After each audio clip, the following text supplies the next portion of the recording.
Listen to Downtown Hot Radio on the air 24 hours a day and 7 days a week. Hey guys, peace and blessings. This is Walil Archer from the Real Rap Radio Show on Downtown Hot Radio. I have my special guest with me, Terence McCarthy. How are you today? I'm just great, Waddell. Just great. Awesome. So let's talk about your book. What inspired you to write your book? Well, what inspired me to write the book was very something that I have clung to and was the driving force behind getting me to put this book together. Because when I arrived in Saigon in the 68, fall of 68, and joined the headquarters there, the morale was just totally zippo. There was no morale. We had ourselves in a real fix with the Cambodian and the Chinese communists carrying on a real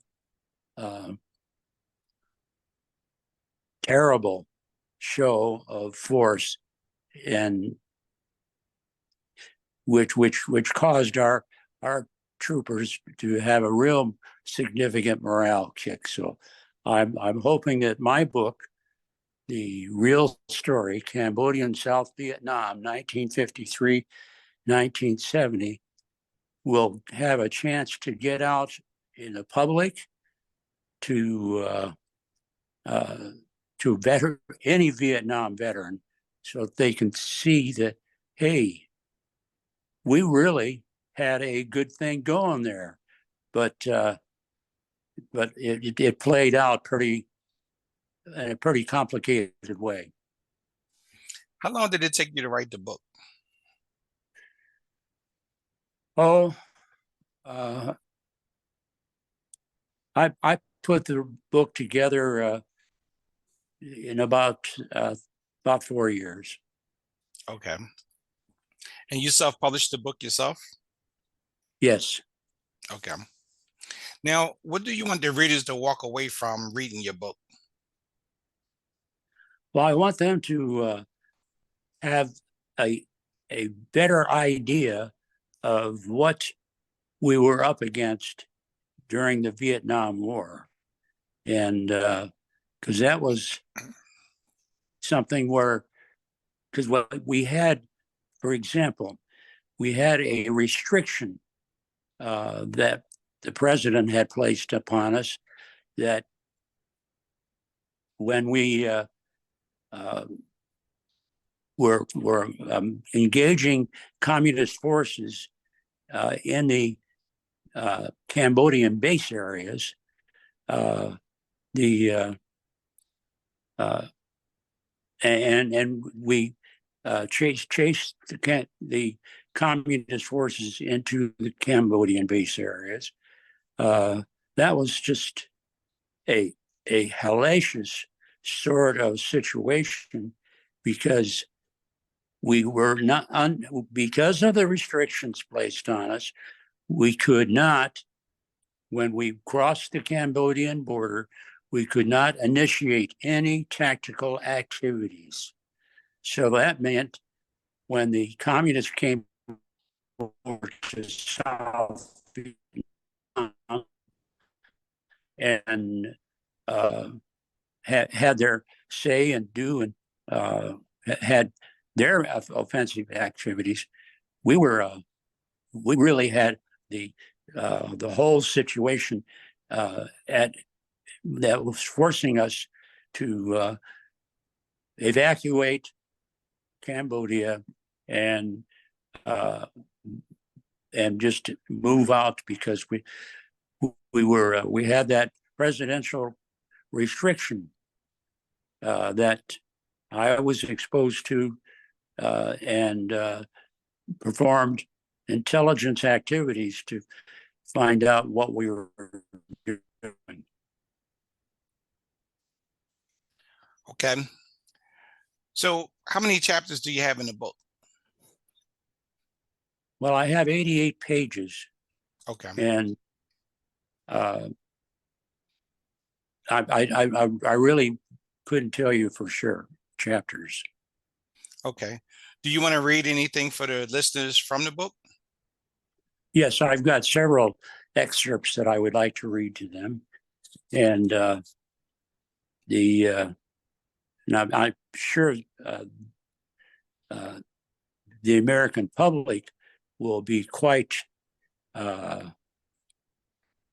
enthused about this, because we didn't, all the reports that came through the late 60s were very negative.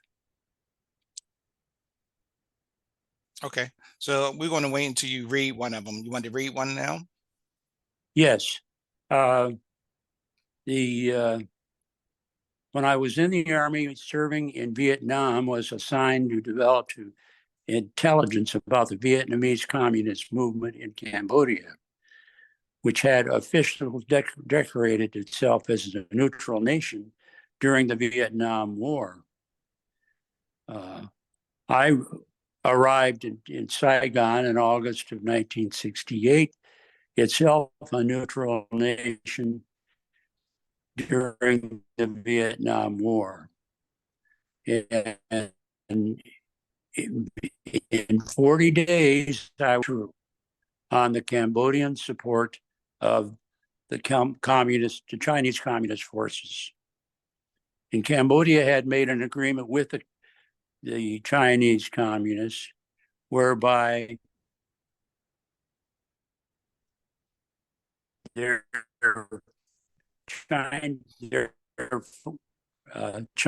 Chinese freight to a port on the far west side of Cambodia, Sihanouk. And I sent a full report of all of this activity to the Pentagon, which declared beyond a doubt there was no way the communist forces in southern Vietnam could be resupplied because we had shut all those other ways down.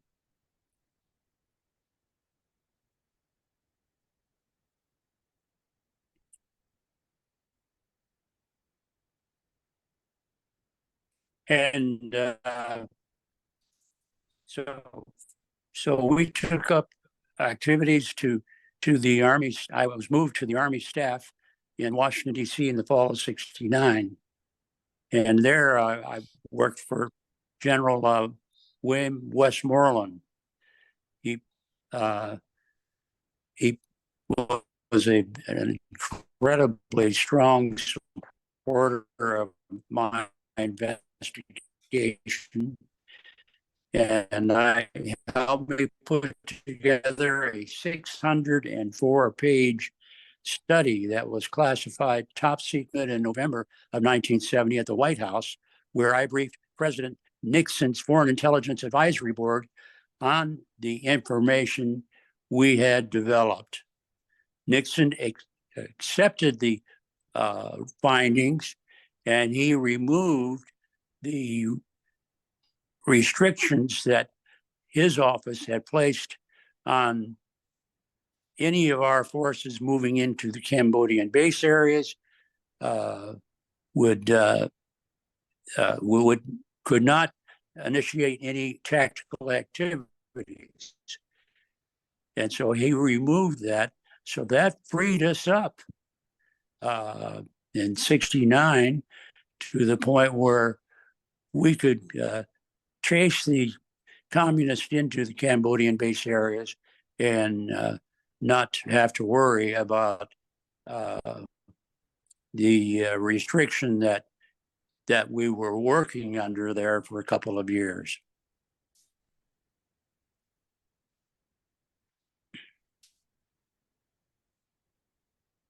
So what we find is that I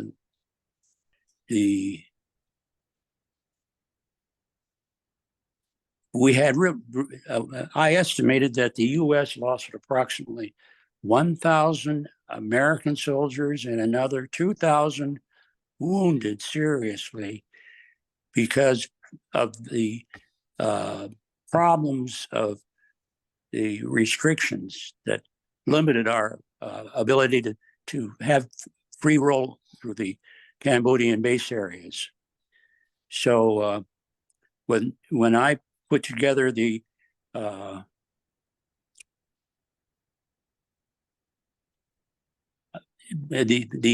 problem we had the U.S. reacted in a responsible way on this intelligence, I believe that many American servicemen would not have been killed and more would not have been seriously wounded that they received from the Vietnamese communists.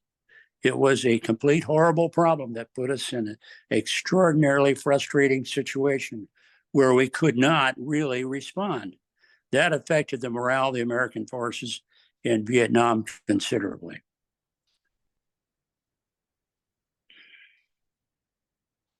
Wow. Very interesting. So how was your ability to cope with it back then?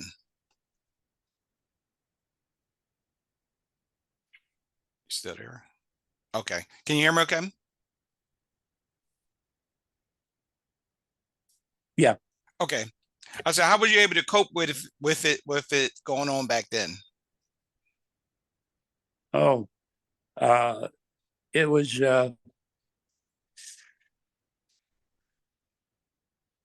it was something that was very difficult to perceive as being a fair game at all. We were just being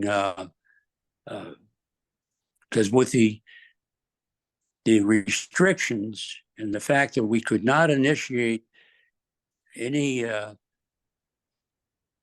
combat activities in the Cambodian base areas, that really had our hands tied behind us. We were really just very discouraged about how this had affected us. And at that time, who else were you serving with? Who else? What? Who else were you serving with? You had your platoon, I guess. Is it called platoon?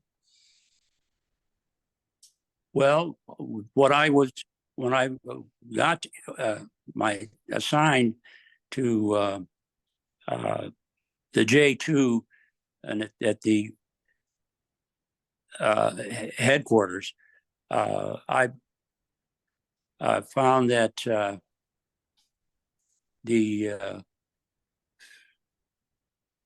I found this horrible restriction that was really making us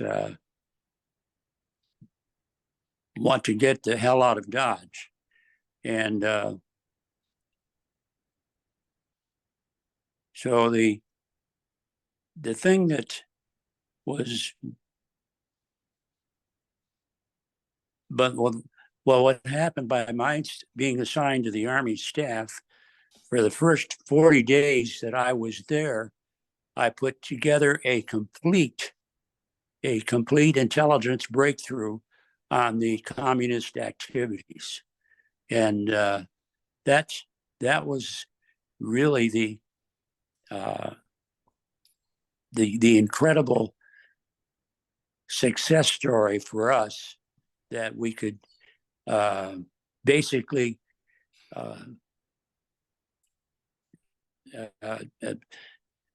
handle this much more specifically and much more successfully. So that was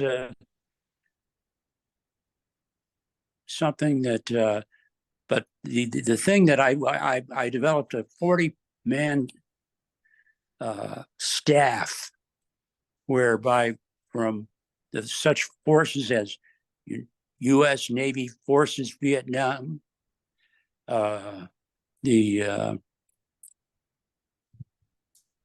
then there are several other groups that I worked with. The CIA, for example, they were really very extremely helpful in giving us a more insight as to how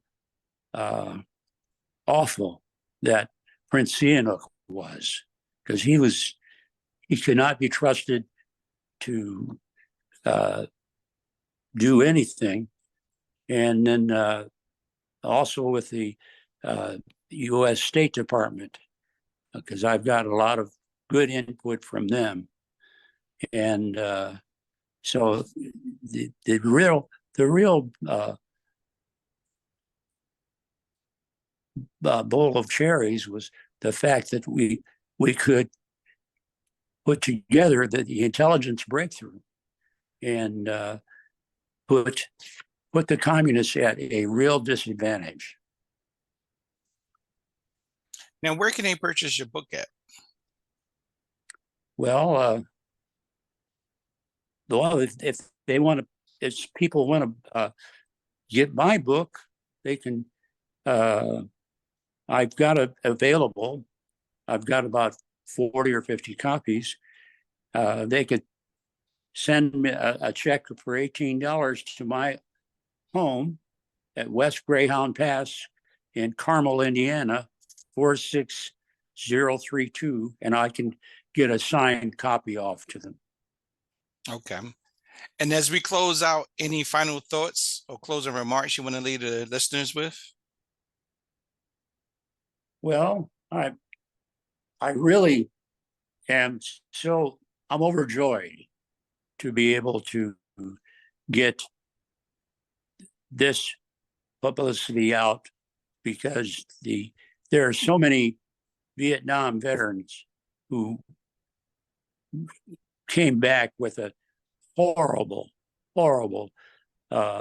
reaction to everything, and this story will really help clear things up, especially when I went to the White House and briefed the president's staff. They gave me a wonderful 2-page kudo of praise for all of the things that I had done, and would give some people some real respite from what was an awful, degrading situation. Wow. Okay. Well, I'd like to thank you for doing the interview today. Oh, my pleasure. This has been great. Awesome. Well, that's my time today on the Real Rap Radio Show. And I'll see you guys next time on the Real Rap Radio Show with Walil Archer on Downtown Hot Radio. Peace and blessings, everyone. Okay. God bless you. Listen to Downtown Hot Radio on the air 24 hours a day and 7 days a week. Tune in by downloading the Downtown Hot Radio's mobile app. Listen on our website, www.downtownhotradio.com.